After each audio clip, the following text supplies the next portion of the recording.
Hello and welcome to Mythmakers. Mythmakers is the podcast for fantasy fans and fantasy creatives brought to you by the Oxford Centre for Fantasy. My name is Julia Golding and today I am doing one of my favourite things, which is talking to another author.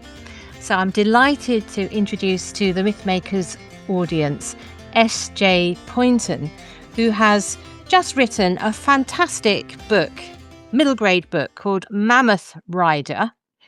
And if you're looking at this on YouTube, you see it has an absolute splendid mammoth on the front.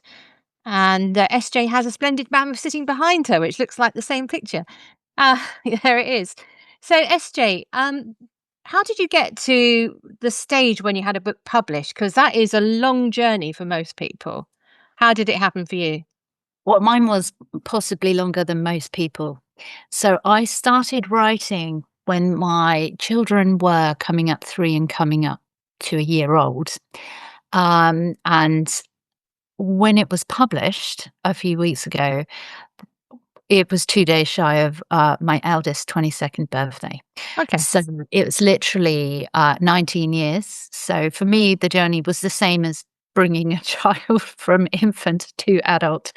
And in that time, I've written lots of books, like 10, 12 novels, picture books, chapter books, in all sorts, generally always children or YA. Started with YA fantasy, went on to the middle grade, and had some successes. So I was longlisted for the Times Chicken House children's writing competition twice, Undiscovered Voices, a load of other competition wins or kind of shortlistings, long listings.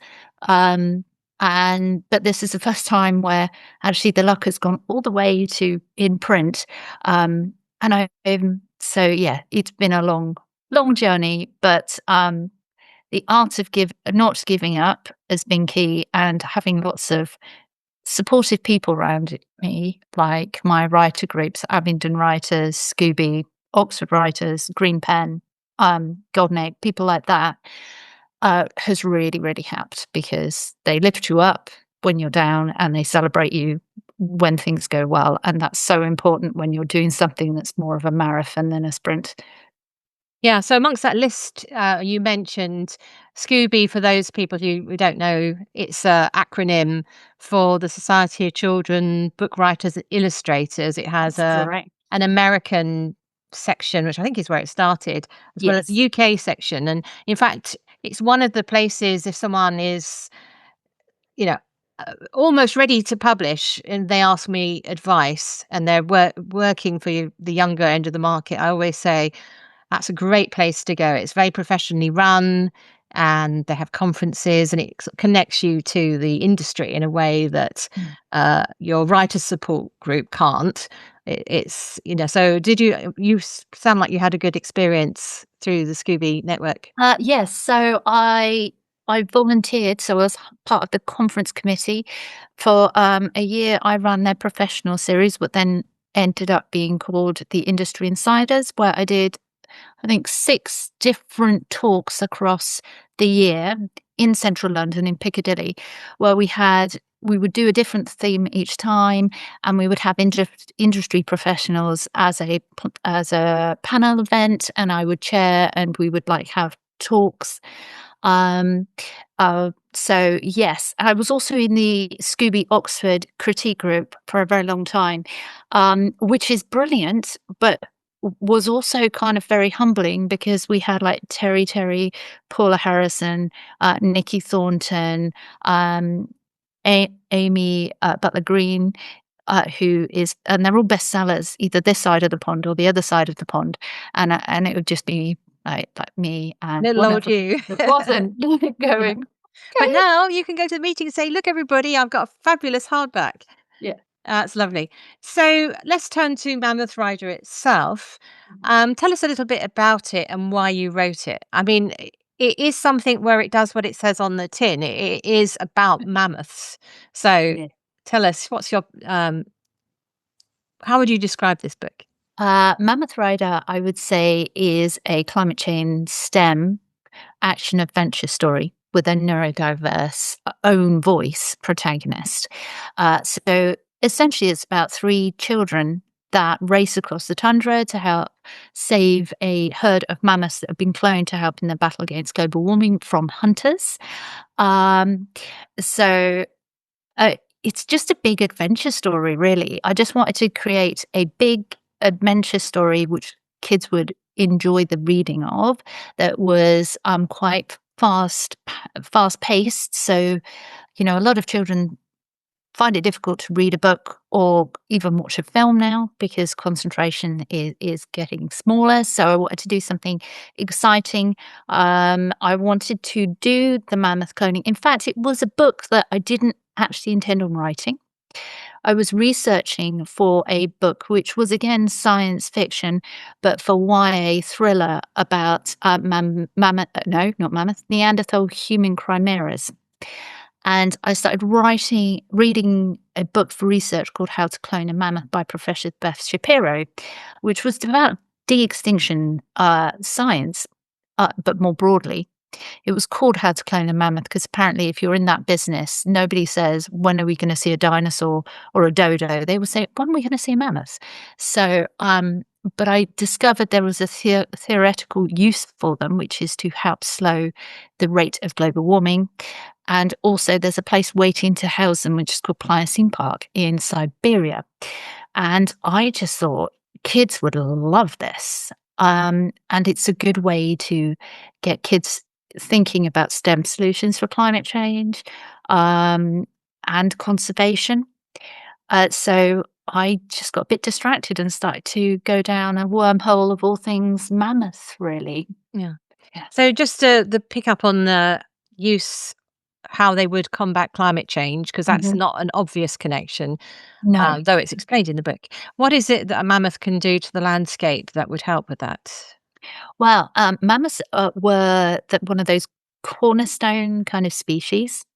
And so they can really help shape not just the ecosystem, but the geography of a landscape. There aren't very many creatures that can do that. Humans are one, beavers are another.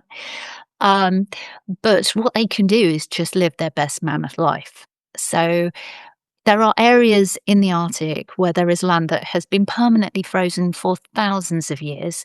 Within that frozen soil, there is massive amounts of methane gas, much more methane gas frozen and locked in that ice than there is currently in our atmosphere. However, as the world warms, our ice caps are melting. That is creating more snow in areas of the Arctic where there's not been snow for thousands of years. The snow is blanketing that permafrost and it's insulating it, which is making the permafrost beneath the snow thaw. And as it melts, it releases the methane gas back into the atmosphere, which increases the rate of global warming. And the way that mammoths can help is by just living their best mammoth life. They trudge along the tundra, they clear that blanket because the food is underneath that blanket of snow. And with that blanket cleared, it stops that cycle because the permafrost stays frozen. And so that nasty methane gas stays locked in the ice. So it's not very obvious until you say it and then you go, oh, yeah, I can see how that would happen. You've chosen Greenland for your population, which is an Uh-huh. interesting choice at the current time. Um, Yes. but yeah, let's move on from that. Uh, a different way of looking at Greenland. So you mentioned you had a list of things at the beginning that it sort of fitted into. So Mm, you had the environmental action adventure, and yeah. absolutely, the star of the piece is the mammoth herd, Mm. particularly the mammoth baby. Do you say Nyala? Nyala, Nyala. to secret to be told, I just thought it was a pretty spelling. And then somebody went, how do you say it? And I was like, oh, so we had Yeah, to because round. it's the sound of that creature. Yeah, So yeah. imagine a So sort of we're all around there going, I think it's nail. It was a really interesting editorial meeting as we're all round there trying to work out the correct way to say it. her. Uh, yeah. Who's a rare white mammoth? Is that an albino mammoth or a white mammoth? Is it? No, it's a white mammoth. So it's a particular species of, yeah. Well, Or what they think is because there's a lot of mammoths coming out of the permafrost as it thaws. And a lot of those still have their fur on, still have their last meal in their stomach. But most importantly, we can get DNA from them and we can study that DNA. And so our understanding of mammoths is ever evolving every time we get a new piece of DNA to study. One of the things we do know about mammoths is that their DNA sequence for hair color was similar to humans. So the iconic image that you have when you summoned a mammoth in your mind will be brown. Um, uh, but they could come in different colors too. So they reckon about 3% of them would have been lighter, blonder mammoths. And then the rest would have been the brownie russet and a lot of kind of red genes. There is no evidence either way as to whether they went all the way to white, but it is got a slight fantasy that I'm Yeah, saying you're doing white. sci-fi, so But yeah, but we do know they did come in different yeah. colours. We've never found one in a different colour, but I think personally, I think um, if you look at the natural world and any animals that are born a different colour very rarely make it to adulthood or even out of infancy. And the amount of animals that we are finding in the ice is going to be a very small percentage in than what actually ever roamed the earth. So I think the percentages of us finding one of these 3% of the smaller one, of the ones that were lighter colours, Mm. it's just statistically very, very small. So, but theoretically, they should have been able to come in different. Theoretically possible, which is Yeah. what matters in this case. Because I would say that, Yes, that's whilst what we're I mean. Like, talking about fantasy and sci-fi, it feels very real. It feels as though this could be a real life story happening in, 10 years' time, or maybe a bit longer than that, 20 years' time. Um, Time for the herd to grow. yeah. Um, so as well as the environmental theme and the action adventure, you mentioned it's about, dyslexia, dyspraxia, those issues which, you talk about at the end in a very interesting way. Do you want to tell us a bit about that and the way the book is actually set out with that Yes. audience in mind? I am neurodiverse. I have dyslexia, which most people know what dyslexia is. It is when your brain doesn't process the written word in the same way as neurotypical people. It means accessing anything which is written down is difficult. Learning to read is difficult. Spelling is difficult. I always like to describe my spelling in the words of the very famous philosopher Winnie the Pooh, which is my spelling is wobbly, all the right letters in all the wrong order. But I also have dyscalculia, which is much less understood. Very few people know what dyscalculia is. And that's probably because it only affects 2% of the population rather than 10%, which is dyslexia. And dyscalculia is like dyslexia, but with numbers. So um, I I can't dial a telephone number. I don't know my times tables. PIN numbers are a disaster. Like I cannot put 4 PIN numbers in and get the right number. Can't tell the time on an analog clock or a 48-hour digital one after 1 o'clock in the afternoon because that involves math. Um, and I also have something called dyspraxia, which is like the other two with coordination and dexterity. I don't know my left and my right. I'm very clumsy.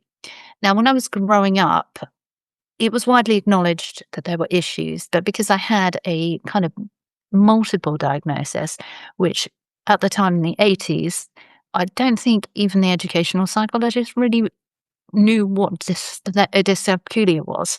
So I didn't get a diagnosis until I was in university. Um, and it was really, really frustrating. And I never ever saw anyone like me reflected back in a book at all. And it wasn't until I was an adult and I was reviewing children's books and I was a bookseller that I started to see books with dyslexic protagonists. Not very many, but a few. Some were brilliantly crafted and envisioned, like Sally Gardner's Maggot Moon. The main protagonist in that is so wonderful. That was the first time I was like, oh, I'm not alone. But I've never seen any characters with dyscalculia or dyspraxia. So it was important to me to have a main character that had those, but was just part of who they are. They weren't defined or limited by it. It was just part of their multifaceted personality, and to show that actually there are benefits and there are certain things that come with being neurodiverse, which are gifts, and so and we deserve to be seen and reflected back, but without it just being purely about the neurodiverseness. Mm. So to me, it was really important to do that. Thankfully, my publishers thought so too, and they were also very lovely because they shared my vision to make it as readable as possible. So the actual text is been done in with the National Dyslexia Guidelines Association guidelines. So we have dyslexia friendly font, we have generous spacing, and also it's only justified to the left, which means it's really easy for tracking. So it's just really it's super readable, which we've had a lot of feedback on that people are um, really finding this readability a benefit. And actually, I've done a few school events now where I have to do reading. I'm so grateful that it's readable because it makes it so much easier to read. I noticed you use bold rather than italics as well. That was also the National Yeah. Dyslexia Association guidelines. They think it's easier than the italics. And I agree. Italics can be very difficult to read when you're dyslexic. Mm. I was a bit worried it might seem a bit shouty, but actually it's okay when you read it. So yeah. Yeah, I think you get we can code switch, can't we? And so you get used to it pretty quickly, and you think, Mm. oh, that's what that does. Just in the Yeah. way we get used to speech marks or no speech marks, or sometimes you get a book where it's a dash rather than a speech mark, and you just go, okay, that's the rules within this Yeah. particular book. So, as you say, it's really important to have a character who has the condition without it being a book about a dyslexic child or whatever it is. That Yeah. isn't the issue. The issue is the mammoths.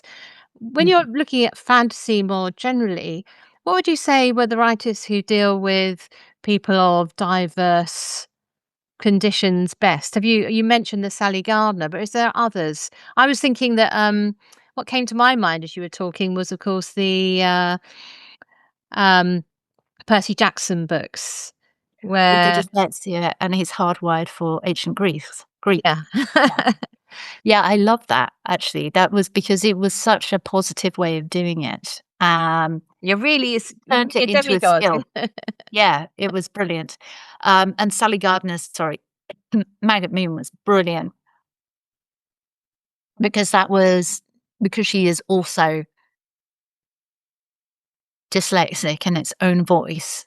She got all of the other little things right, like having the same knot in his school tie that he would have for like 3 or 4 years, like pulling it up and down because he couldn't tie a tie, and all the little things that people that don't live it don't really realize is part and parcel of it. Mm. A lot of people say to me, "But grammar isn't an issue with dyslexia," because my grammar is awful, or was when I first started writing. And they're right. Actually, it shouldn't affect grammar. But if, for instance, you are still on Biff and Chip books, or in my day, Peter and Jane books when you're 13, um, you don't get the grammar lessons because you are pulled out of lessons to get to try and teach you to read the basics of reading. So it's not an actual symptom of the neurodiverseness, but it is an indirect one because you miss massive bouts of learning. Um, so yes, Sally and Gardner was good. Oh, I'm trying to think of other.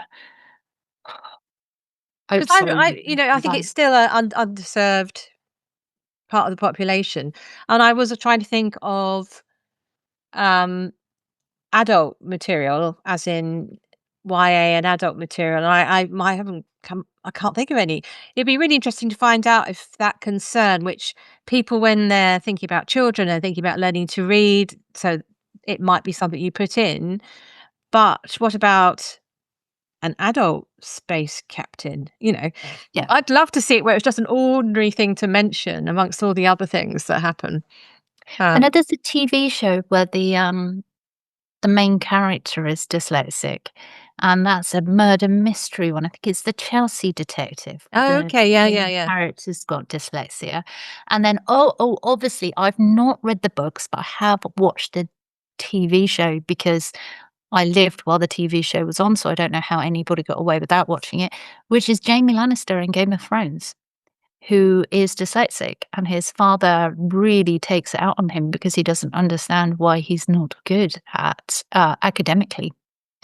So It's a that rather would dark be example, but it is it an is a rather example. dark example, but it is the It's a only one yeah. I can come to that I can think of, which is, yeah, definitely an adult kind of fantasy Mm, person with dyslexia specifically, yeah.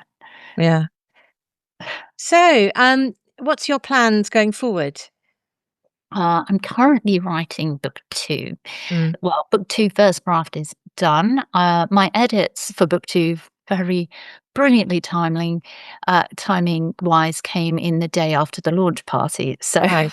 you know, got in at 1 o'clock in the morning, got up, did a course, a publishing course I'd been put on in the morning, and then in came the edits, of course. Mm, So I'm doing the edits on book 2 at the moment, which yeah. is in the same is the sequel to Mammoth Rider, so there'll be more mammoths and a few surprises I can't really speak Yeah. about Does yet. does it have a title or is it a working title? No, no title No yet, just title. Yeah. I like to call it MR2, which sounds like a sports car from the early '90s to me, but, Or a COVID jab. yeah. Yeah. Well, all the best with that. So Mm, let's have some fun with the idea of. I guess it's a bit Jurassic Park, isn't it? You mm, you referenced Jurassic Park in the sort of the afterword to your books. Was that mm, a big influence on you in thinking of this sort of, or maybe it's Jurassic Park has influenced mm, the people thinking it'd be great to have a park for mammoths, which then you found and then thought, oh, well, if I'm going to write about mammoths, it could have been that way around. I don't know. mm. So when I was writing it, I was mostly thinking of the science and the race Yeah. uh, to clone mammoths, and the Pliocene Park, which is in Siberia, where they're already uh, taking extant animals that exist today that used to be in the tundra. They are putting them back in the tundra to do the same jobs that mammoths would, Mm, and they're having some positive results with that. But they would like something bigger because mammoths can obviously clear that blanket much quicker because they're mm, big. But they can also do something which the other animals can't, which is they can uproot trees. Now, one of the big issues in the Arctic at the moment is there are more trees coming north of the taiga, which is that kind of forest on the at the that is the buffer between the Arctic and further south, and that's because it is warming. Temperatures are warming, so trees are growing further north into the tundra. But as they do that, their roots um, obviously are warm because they're living, and that also melts the permafrost. So it's probably the only time where you'll hear take trees out to help with global yeah. warming. Usually it's plant Yeah. trees, but when it comes to the Arctic, you want to take them out. And mammoths could do that.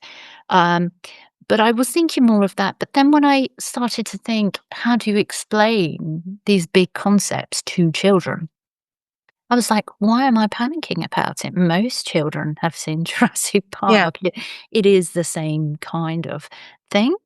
And then I thought of a fantastic, uh, book from the '70s, which I came to in my when I was very young via the 1981 animated, adaptation of the book, which is Mrs. Frisbee and the Rats of Nim by Oh, Robert yeah. Yeah. Yeah. O'Brien.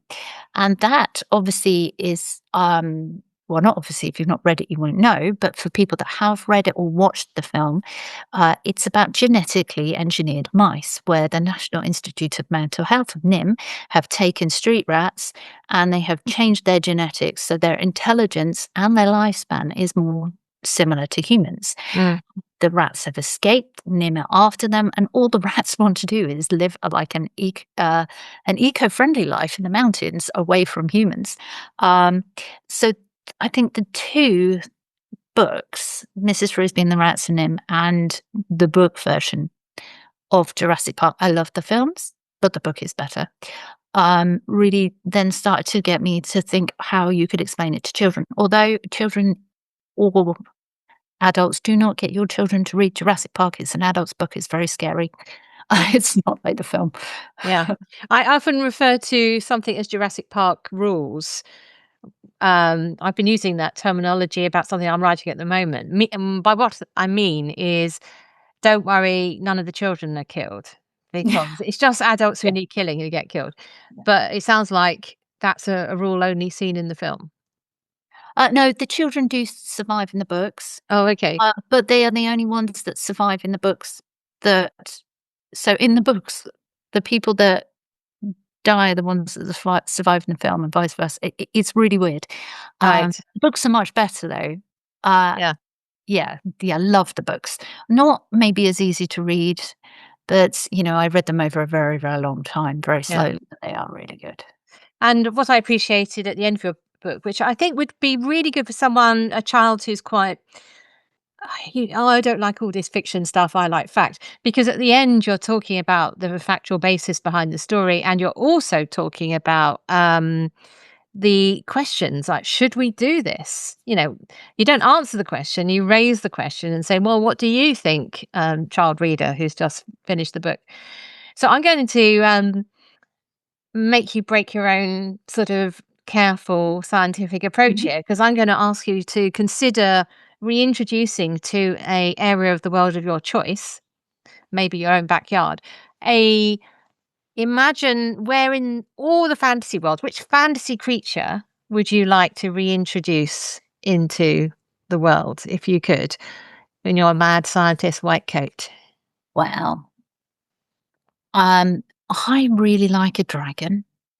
Um, Love a dragon. I used to collect them when I was a kid. So it would always be a dragon for me. And I think into the atmosphere, and a massive dragon that it doesn't breathe out fire, but its breath heals the ozone layer. So how about that? A mammoth, not a mammoth, a dragon that helps save the planet. That's what I would do. Yeah. I also think dragons would be excellent, but I'm thinking more on the domestic Oh, domestic. scale. Um, Hmm. I probably, if you were growing up roughly the same time as me, there was a very lovely animation called Ivor the Engine set in Wales about a steam engine. It's Yep. beautifully illustrated. But because it's in Wales, of course, they've got dragons. But these dragons are like little ones who are hatched in the firebox of the steam engine. So I rather like the idea of just a little one. I've written a book with a little dragon in it, and I think that's me getting my eye for the engine love out of me somehow. Yeah. So thank you so much, SJ, for joining us, and all the best with Mammoth 2, The Thank Greater you. Adventure. And it's so lovely to hear that after such a long journey, that you've managed to get to the point where you've been published, which I think may encourage many people who listen to this who are similarly on their long trek. So thank you very much. Oh, no, thank you very much for having me. It's been wonderful.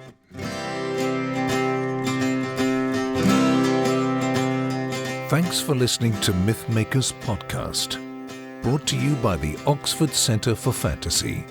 Visit oxfordcenterforfantasy.org to join in the fun. Find out about our online courses, in-person stays in Oxford, plus visit our shop for great gifts.